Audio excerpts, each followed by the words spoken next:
마음과 마음이 만나는 곳 마음서점입니다. 그냥 책장을 넘기면서 읽기만 해도 저절로 지금 이 순간에 감사하게 되는 책이 있습니다. 틱낫한 스님의 책이 그런 책인데요. 오늘 이 시간 저의 목소리를 통해서 틱낫한 스님의 평화, 사랑, 현존의 에너지와 접촉하는 시간이 되시길 바랍니다. 나에게 베트남 친구가 하나 있다. 예술가다.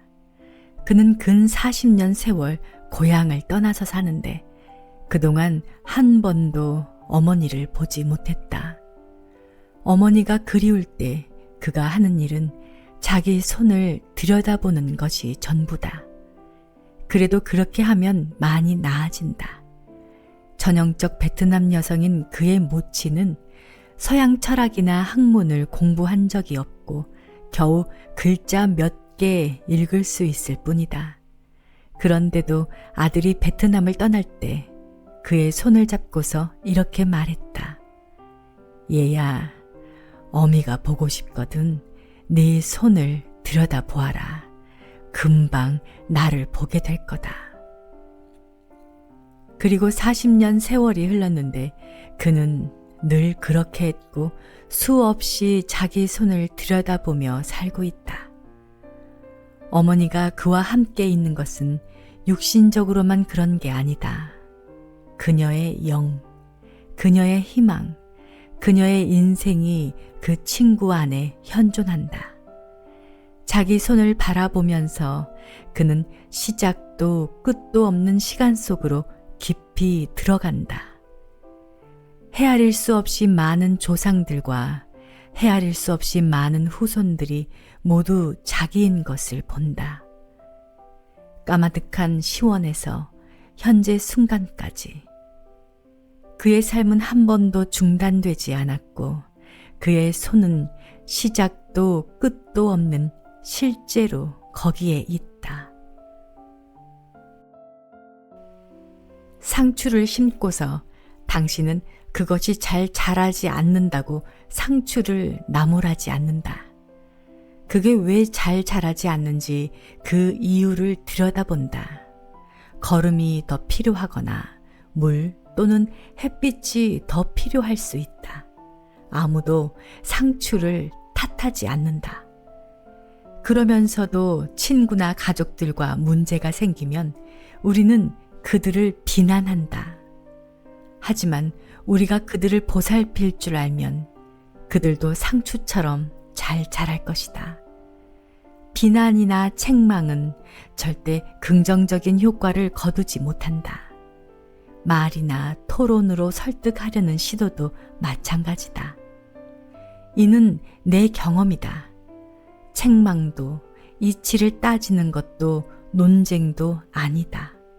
오직 이해다.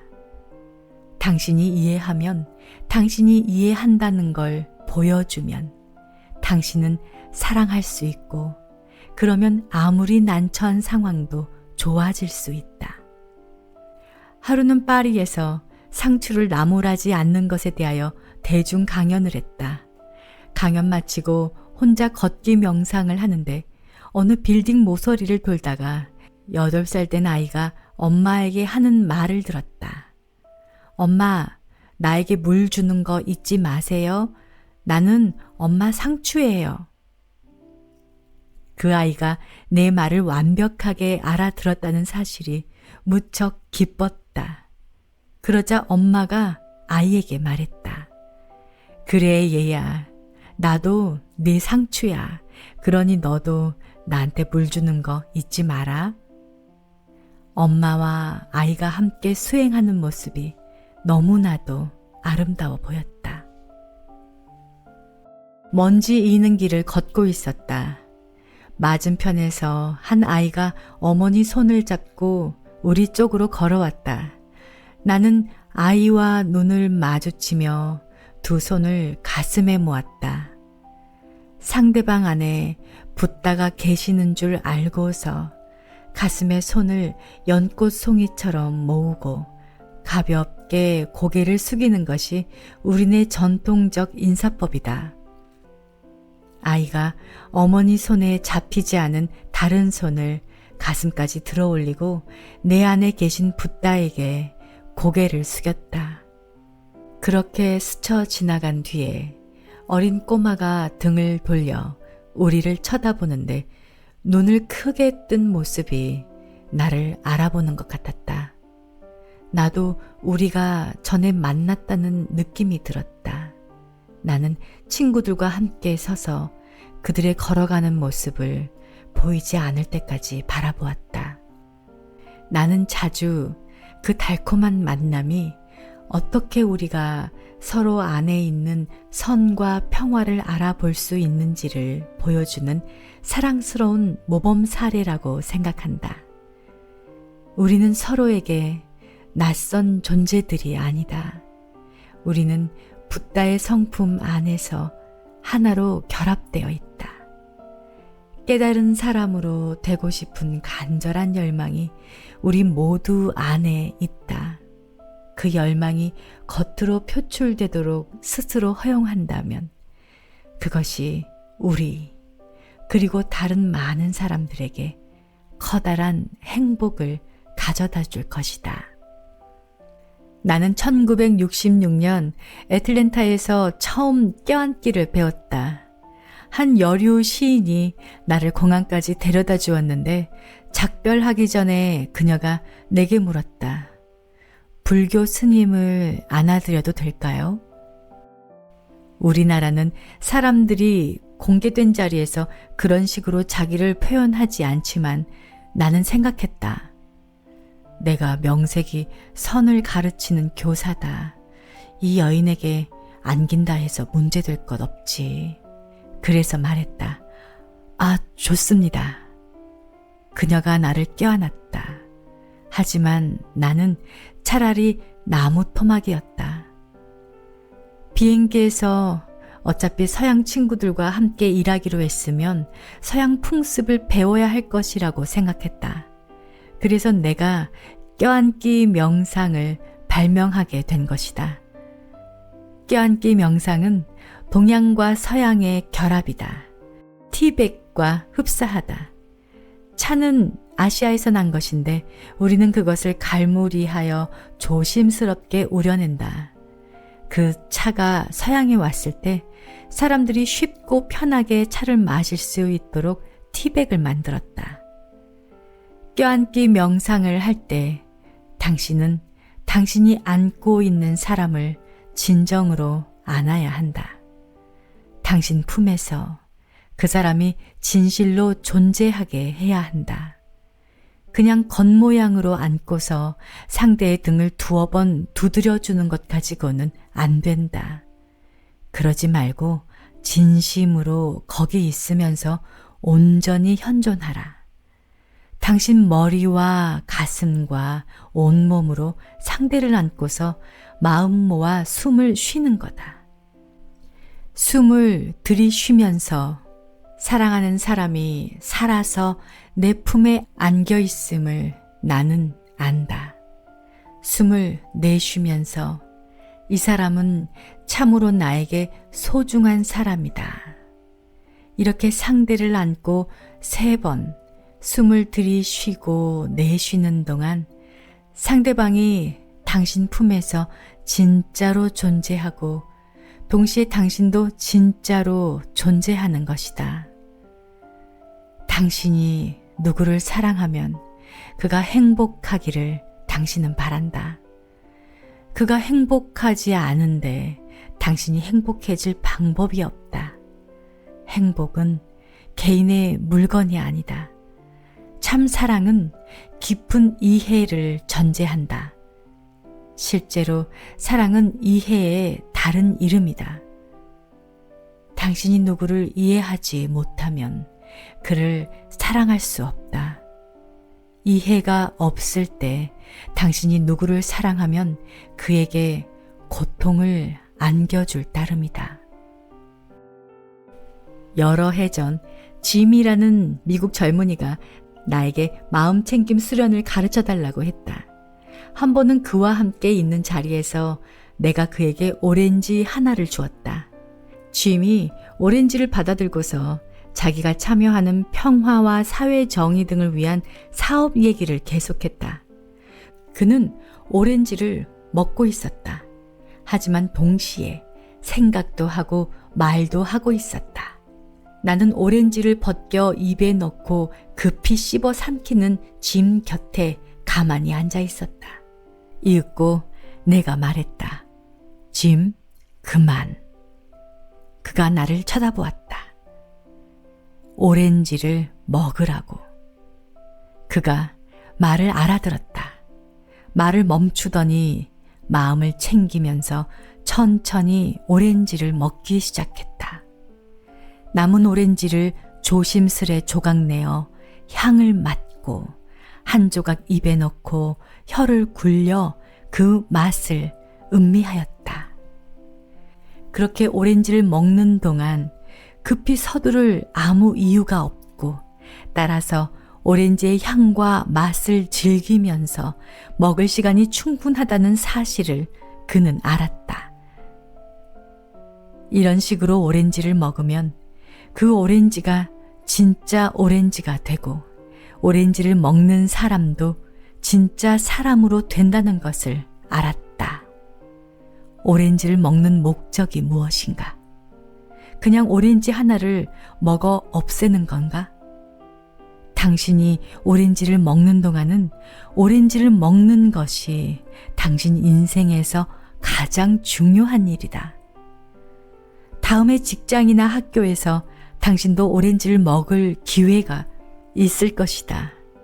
그때 그것을 손바닥에 놓고 잠시 들여다보고 향도 맡고 그렇게 해서 오렌지를 진짜 오렌지로 만들어 보라.